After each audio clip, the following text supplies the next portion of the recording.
There were two rules on the ISS Meridian you never broke. Don't touch the quantum coffee filters, and don't enter someone else's sleeping pod without triple-checking the ID panel. Commander Lyra Thal had never broken a rule in her life. Not in 3 solar cycles of service. Not on her homeworld Eveler where protocol was considered holier than breath. And certainly not here. On a starship crawling with unpredictable humans, chaotic gravity fluxes, and a crew member named Jace Marlowe whose job, as far as she could tell, was to make noise and generate statistical improbabilities in her immediate vicinity. But today, something had gone wrong.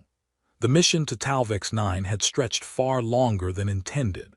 Negotiations with the Molten Moon miners had spiraled into a 46-hour standoff, 5 broken translation tablets, and one incident involving a diplomatic fruit basket that turned out to be a clutch of sentient eggs. By the time the Meridian disengaged from orbit and resumed its standard patrol, Lyra was running on 2 hours of sleep, 3 adrenaline stims, and a brittle sense of superiority that was rapidly collapsing under the weight of exhaustion. So when she scanned her badge against what she was absolutely certain was her cabin door and stepped into the bunk room, Lyra didn't notice the faintly chaotic arrangement of scattered socks, or the tiny plush model of a Mars mongoose perched atop the desk terminal, or the faint scent of something fried and probably outlawed in 9 systems lingering in the air. All she noticed was the bed. It looked soft. Alien protocol forbade public displays of vulnerability. But surely, behind closed doors, a few moments of restorative horizontal alignment wouldn't violate any central tenets of dignity. With the precision of someone still clinging to the idea of control, Lyra folded her uniform jacket, slipped off her boots, and lay back into the synthetic mesh of the mattress. She was asleep in less than 12 seconds. Exactly 17 minutes later, Jace Marlowe stumbled into the room humming the chorus of Rocket Girl blues, flicked on the lights, and dropped his data pad. Because there, curled up like a statue of divine contradiction, was Commander Thal, long ears twitching softly in sleep, expression devoid of its usual diplomatic frostbite, hair slightly tousled like someone who had never met a comb but once heard rumors. Jace's first thought was, "I'm dreaming." His second thought was, "This is how I die." Backing up so slowly that even the AI security monitor didn't register it as movement, Jace weighed his options. Wake her up and suffer the wrath of a sleep-deprived alien emissary. Or maybe just let her rest. It was clearly a mistake. She must have come in exhausted and misread the ID panel. Understandable. Happens all the time. Probably. He considered sitting at his desk, then realized the mongoose plush now looked accusing. So, with the speed and grace of a guilty raccoon, he grabbed an emergency blanket from the closet and laid down on the floor, next to his own bunk. Because chivalry, survival, and a healthy dose of cowardice demanded nothing less. At 600 sharp, Lyra woke up to the subtle ache of muscles not used to relaxing. She blinked at the unfamiliar ceiling, frowned, then turned, just in time to see Jace sprawled on the floor with a blanket covering 60% of his body and a sock stuck to his forehead. For 3 full seconds, no one spoke. Then Jace said, "Before you vaporize me, may I request a 5-second head start, for tradition's sake?" Lyra sat up. Her long ears flared slightly, a sign of confusion or rage, he couldn't tell. Her voice, when it came, was flat. "Explain." "You fell asleep," he offered helpfully. "In my bunk, I walked in. You looked very peaceful. I thought waking you would be rude. Also, I value my spine." She narrowed her eyes. "You didn't attempt to remove me." He shrugged. "I've seen you wield a plasma gauntlet. Let's just say my survival instincts kicked in." There was another long pause. Jace braced himself for disciplinary action, a written report, possibly a duel. But instead, Lyra looked down at the bed, then at the floor, then, against all probability, she snorted. Not a full laugh, but something like a polite exhale of disbelief. "Your bedding is substandard," she said. "Yeah, it's Navy issue garbage," Jace replied, sitting up and rubbing his neck. I call it the backbreaker deluxe, but you looked like you needed it more than I did. You okay? She stood, brushing off imaginary dust. I was fatigued. Nothing more. Do not let this occurrence suggest weakness. Wouldn't dream of it, he said, although technically you did. Her ears twitched again. That was a joke. It was a good one, too. I will be filing a report, she added, stepping toward the door. Can you put in a good word for my hospitality? He grinned. She turned to look at him, head tilted. Your floor manners are adequate. High praise from the commander, he muttered as the door slid shut behind her. Word spread fast. By midday, half the crew had heard some version of the story, most involving romantic subtext, wild speculation, and a cartoon sketch someone slipped into the cafeteria showing Jace serenading Lyra with a ukulele. He wasn't sure if she saw it, but at lunch, she paused beside his table, dropped a folded data slip onto his tray, and walked away. Inside, it read, "Next time, secure your cabin access panel properly. Also, your floor has poor thermal distribution. Suggest upgrading to insulated carpet. End transmission." Jace chuckled. A week ago, she wouldn't have acknowledged him in the hall. Now, she was critiquing his floor. He wasn't sure if that meant progress, but he knew one thing: she hadn't said never again. And somehow, that felt like the beginning of something very strange. And maybe, just maybe, warm. Commander Lyra Thal did not blush. Her species didn't evolve that particular quirk of facial blood flow, and if it had, she would have surgically removed it by now. But if Evolari biology had included blushing, the incident in Ensign Marlowe's bunk would have triggered a full crimson meltdown. Fortunately, she had protocol, posture, and a freshly revised sleep schedule to shield her from all emotional implications. Unfortunately, humans were not so easily deterred. The following days on the ISS Meridian unfolded with all the grace of a faulty anti-grav toilet. Subtle grins followed her down corridors. Crew members offered her energy drinks labeled, "for when you accidentally nap in enemy territory." And someone, likely the junior sensor technician with a death wish, had renamed her quarters "Sweet Dreams" on the internal directory. It took 6 hours and 3 formal complaints to restore it to Cabin 14B. Jace, for his part, had adopted a kind of exaggerated innocence that only made it worse. He saluted her in the mess hall like she was a queen returning from war, offered to upgrade her mattress with human-grade marshmallow foam, and once, with a deadpan expression, handed her a pillow embroidered with the words "Commander Comfort." She stared at it for 7 seconds before silently walking away, leaving the pillow and Jace exactly where they stood. But things didn't stay light for long. 2 days after the incident, Captain Roan summoned them both to the command bridge. The screen displayed a sprawling structure floating in the void, a half-organic, half-metallic jungle station known as Fallowroot. It had gone silent 6 hours earlier. No comms, no telemetry, just one blinking signal. An old pre-warp distress pulse. "It's likely nothing," the captain said. "Outdated systems glitching, local fauna chewing through relay nodes. Still, I want boots on the station. You two are our most adaptable pairing." Jace glanced at Lyra, who was already calculating risk percentages and threat models in her head. She didn't look at him. She was too busy wondering why the idea of sleeping again beside him no longer triggered the expected wave of discomfort. "I assume this is not a punishment," she said. Roan grinned. "Consider it continued compatibility testing." 24 hours later, Lyra and Jace stepped onto Fallowroot with breath masks, pulse scanners, and a shared silence crackling with unspoken questions. The station was alive in the way haunted things are alive. Vines, thick as fusion coils, ran through walls, pulsing faintly with bioluminescence. The lights flickered not due to power failure, but because the very air seemed to resist clarity. And gravity. Gravity was more of a suggestion than a law here. Every few minutes, the floors forgot they were floors, and both officers would drift 2 centimeters upward, only to slam down again when the system rebooted. Remind me again, Jace muttered, wrestling with a semi-sentient vine that had latched onto his boot, why we didn't bring the flamethrower. Because Command frowns on incinerating diplomatic relics, Lyra replied, gently pulling the vine away with a hum that matched its frequency. It recoiled like a scolded puppy. And because you think everything can be solved with frequency harmonics. It often can, she said, especially when one avoids antagonizing the architecture. By hour 6, they'd cleared 3 corridors, mapped an internal core loop, and found no sign of crew.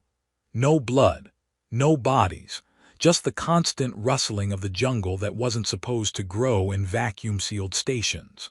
Sleep rotation in 15 minutes, Jace announced, scanning his chrono. You take the cot. There's only one, she noted.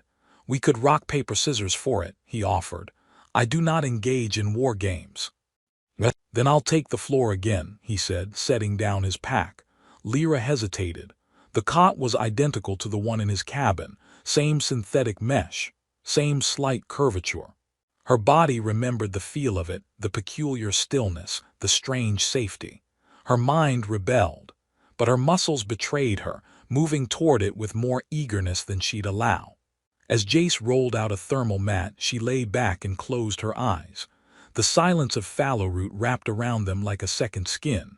Why is your floor always cold? She asked without opening her eyes. It's a signature move. Keeps me humble. You could share the cot. His head snapped up. I'm sorry. You are generating unnecessary heat on the floor. The cot has enough room for 2, provided you do not flail. He blinked. Do I flail?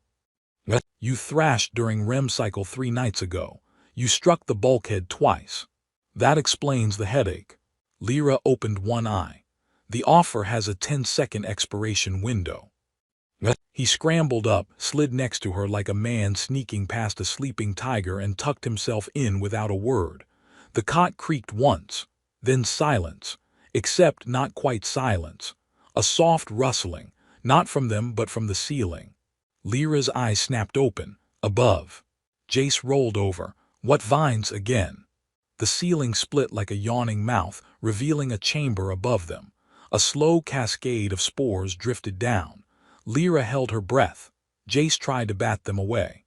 That's fine. I wasn't planning on breathing anyway. Don't move. Wasn't planning that either. The spores landed on their bodies, fizzled for a moment, and then vanished. Lyra scanned her suit. They were psychotropic communicants. Testing response patterns. Jace blinked. So, jungle ghost dust tried to read our minds. They found nothing threatening, she said. Or they found your dreams boring. She glanced at him. I dreamed of your mongoose plush staging a coup. He gasped. Reginald would never betray me. They all do, eventually. He chuckled. And then they both went quiet again, the vines above retreating, the station settling back into its strange heartbeat. Lyra turned her head. This was adequate. Sharing the cot. No, she said. Your warmth. I have recalibrated my expectations. It appears your biological inefficiency has some comfort. Jace stared at the ceiling. You know, I think that's the nicest thing anyone's ever said to me. She didn't reply, but in the dark her hand drifted unintentionally, certainly, until her fingers brushed against his. Neither of them moved it. Commander Lyra Thal woke to the sensation of something mildly catastrophic brushing her ear. It wasn't danger, exactly. Not the searing flare of threat she'd been trained to detect since childhood. More like a slow and confused warmth. A rhythmic, unconscious exhale drifting too close to her skin. Jace Marlowe, in his unbreakable tradition of being both irritating and unconscious at the most inconvenient moments, had somehow shifted in his sleep. His face now nestled in the curve between her jaw and shoulder. One hand had migrated across the narrow cot and now rested, with perfect absurdity, atop her elbow like it was a security blanket. His breath smelled faintly of protein bars and spearmint paste.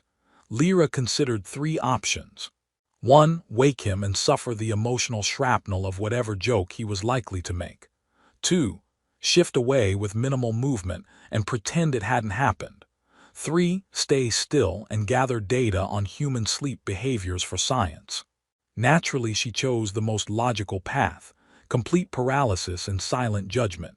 She lay there, studying his face, absurdly calm, for a man with no discernible survival instincts. His eyebrows twitched once and he murmured something that sounded suspiciously like "don't touch the mangoes." Her ears flattened. "Human dreams are a wilderness," she whispered. "It's not the mangoes," he mumbled. "It's the ambassador. He has too many teeth." She blinked, noted. When he finally stirred, blinked up at her and realized their position, Jace froze like a man caught in a tractor beam with no pants. It's not what it looks like," he offered. "It looks like a proximity violation under Section 7 of the Interpersonal Conduct Code." He swallowed. "I can move." "You already have." A beat passed, then she added twice toward me. "Would you believe gravity pulled me that way?" "No, but I will accept it as a placeholder until a better excuse is manufactured." They disentangled themselves with the kind of awkward grace that can only happen in 0.98 gravity and emerged into the humid corridors of Fallowroot, where the vines seemed curious, less threatening. They parted as the two officers passed, like a jungle holding its breath. Jace scratched his neck. "So, just to clarify, did we make peace with the station's psychic flora, or did we just survive a first date with a building?" "Both." He blinked. "Oh, good. I love multitasking with sentient real estate." As they made their way toward the central data core, they found what had once been a communications hub, now overrun with pale green moss and glowing spores, gently drifting between shattered terminals. A skeletal figure rested slumped in the operator's chair, held aloft by vines that pulsed like veins. Lyra approached, activated her scanning bracer, and frowned. "This individual expired 87 hours ago. Cause of death: exhaustion and neural overstimulation." "Overstimulation?" Jace asked. She turned the scanner toward the vines. "This entire station emits low-frequency empathic signals.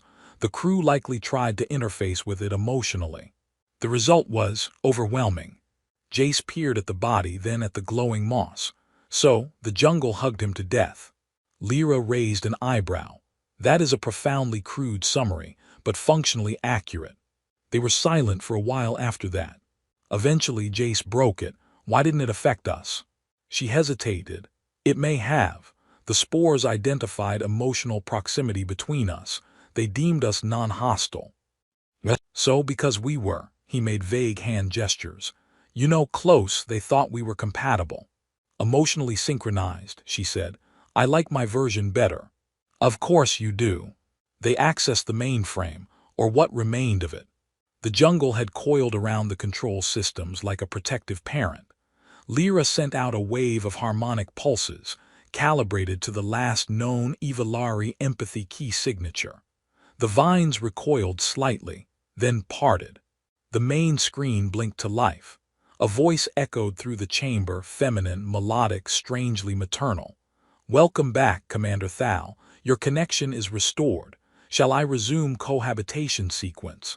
Jace blinked. "Cohabitation what?"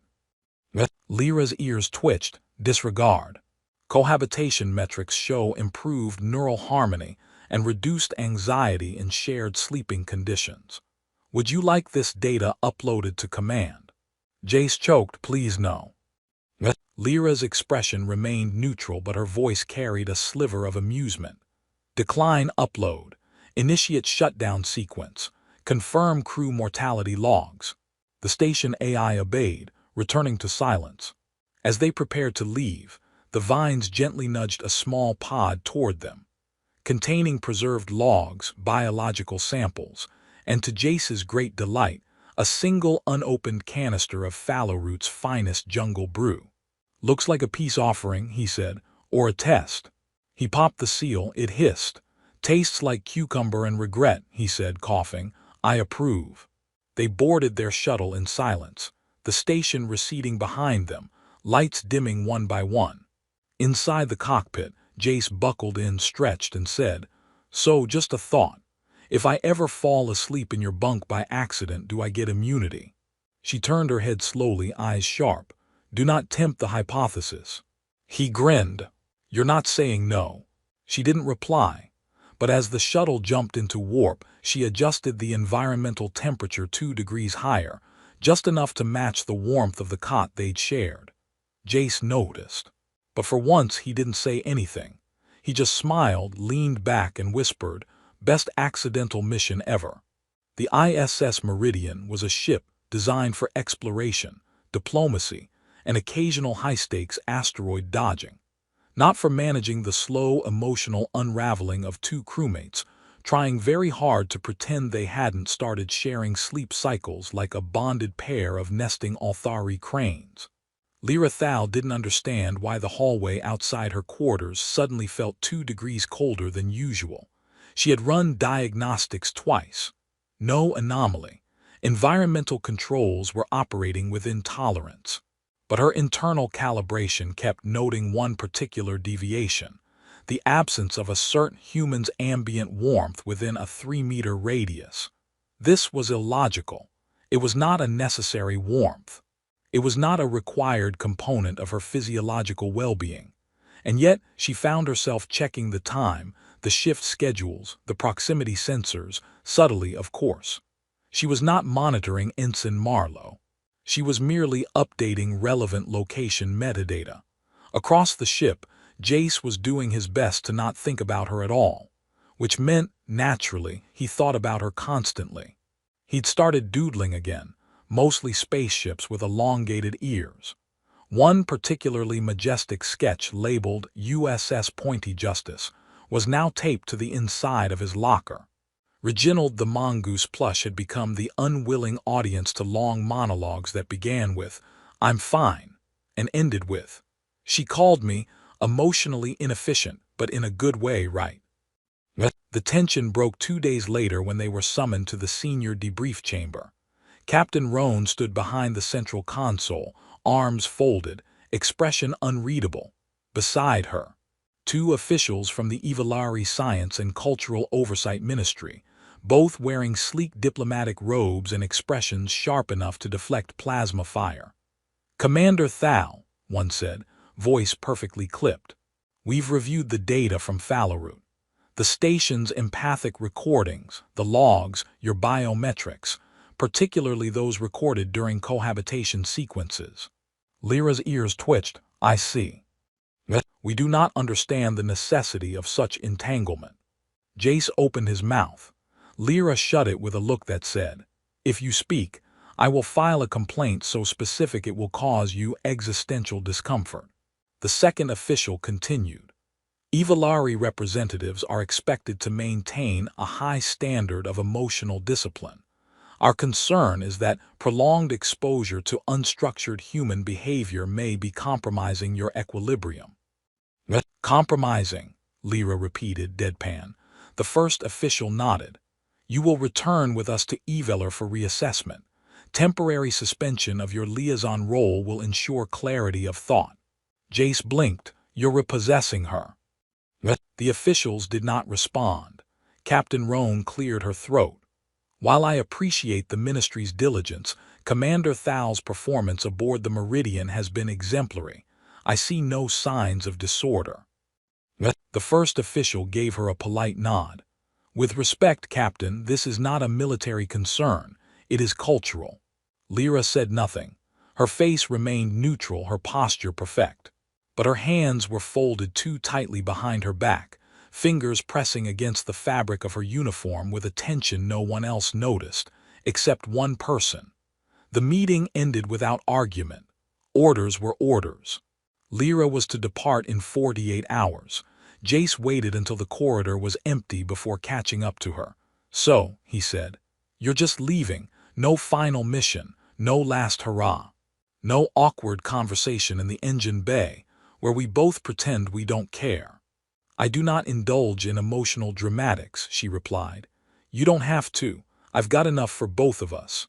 She stopped, turned, looked at him. "You are not required to respond emotionally to this situation, Ensign." He rubbed the back of his neck. "I know, but I kind of wanted to."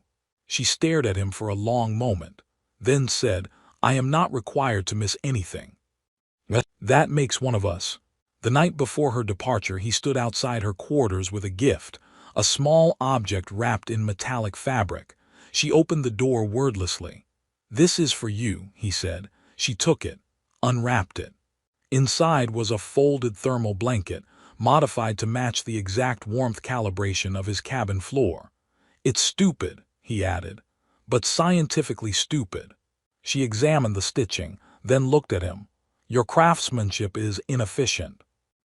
"Like me," he said. She nodded. "I will keep it." He waited. She didn't say anything else. "So that's it?" he asked. "You're just going to leave, recalibrate, and forget I ever contaminated your emotional core systems?" "I do not forget anomalies." That was almost a compliment. "Don't get attached to it." She took one step back. The door closed between them. The following day, Lyra boarded the diplomatic transport without ceremony. The shuttle detached from the Meridian, its engines lighting up like distant stars. Jay stood alone in the observation deck, Reginald tucked under one arm. He waited until the shuttle blinked into warp space, then muttered, "Well, that sucks." Behind him, the door slid open. Captain Roan's voice cut the silence. "She left you something." Jace turned. She handed him a datapad. "Encrypted message, authorized for your eyes only." He activated it. The screen blinked once. Then Lyra's voice, smooth and clinical. "Ensign Marlowe, should the recalibration period prove ineffective, I may be reassigned.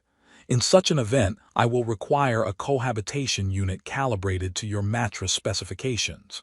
Also your presence. I have determined that certain inefficiencies may be beneficial. You are one such inefficiency. End transmission." He stared. Captain Roan raised a brow. "You good?" He grinned. "No," he said, "but I'm inefficient." "Apparently, that's working in my favor." The ISS Meridian was quiet when the shuttle docked, like the ship itself had paused to take a long, curious breath. Most returns were routine. This one was not. The first thing Jace noticed as the hatch opened was the slight delay in the airlock seal, half a second longer than usual, as if the ship had needed a moment to process what was happening. The second thing he noticed was her. Lyra Thal stood exactly where the docking protocol suggested a returning officer should stand. Her uniform was pressed, posture upright, expression unreadable. But her ears, those long, expressive markers of her species, tilted just slightly forward. Alert, listening. He stepped forward, unsure what part of him would reach her first, his mouth, his heart, or the heat rising to his face. "You're early," he said, smiling as if that didn't feel like the most absurdly fragile sentence in the universe. "I recalibrated my itinerary." He nodded. "Right, recalibrated." They stood there, two figures in a corridor lined with blinking panels and stale, recycled air, staring at each other like they were still trapped in that vine-laced station, waiting for psychic spores to tell them how they felt. "So," Jay started, "did they fix you?" Lyra blinked slowly. "My emotional parameters remain statistically unchanged." "That sounds like a bureaucratic way of saying you missed me." She considered him. "The assessment concluded that my emotional inefficiencies are not pathological, merely inconvenient." "Inconvenient," he echoed. "I'll take it." "They also concluded," she added, "that contact with you is the source of said inefficiency." He chuckled. "I'm honored." "They recommended I limit future exposure to you." "Ouch." She stepped closer. "I declined." His smile softened. "That's the closest thing to a love confession I've ever gotten from someone who once filed a formal complaint about my snoring." "You were off rhythm. It was disruptive." "You counted my snoring in beats." "It had a three-part crescendo followed by a rasping tail," she said dryly. He laughed, the tension breaking like a cracked seal. She didn't laugh, not exactly, but her mouth twitched at the corners, and her eyes carried that glint that always came before a dangerous joke. "There's a new cohabitation unit," she said. "Deck 9. The AI assigned it based on your thermal pattern and my sleep metrics." I wasn't aware I had a thermal pattern. You radiate heat like a malfunctioning thruster. Flattering. They walked together toward the lift, silent for several moments. Jace cleared his throat. You know, I spent 2 weeks talking to Reginald. The mongoose. Yes, he's a very judgmental therapist. He lacks ears. I noticed. That's why I missed yours so much. Careful, she warned, but her tone lacked bite. The lift doors opened. They stepped in. As they rose through the ship, the low hum of the engine systems became their background rhythm. How did the reassessment really go? He asked after a moment. Lyra didn't answer right away. She stared ahead, watching the deck numbers tick upward. They tried to separate the diplomat from the individual, she said at last. To refine me into something neutral, but I found I disliked neutrality. He looked at her, she kept her gaze ahead. I miss the way you complicate things, she added. He exhaled. That's the nicest thing anyone's ever said to me. The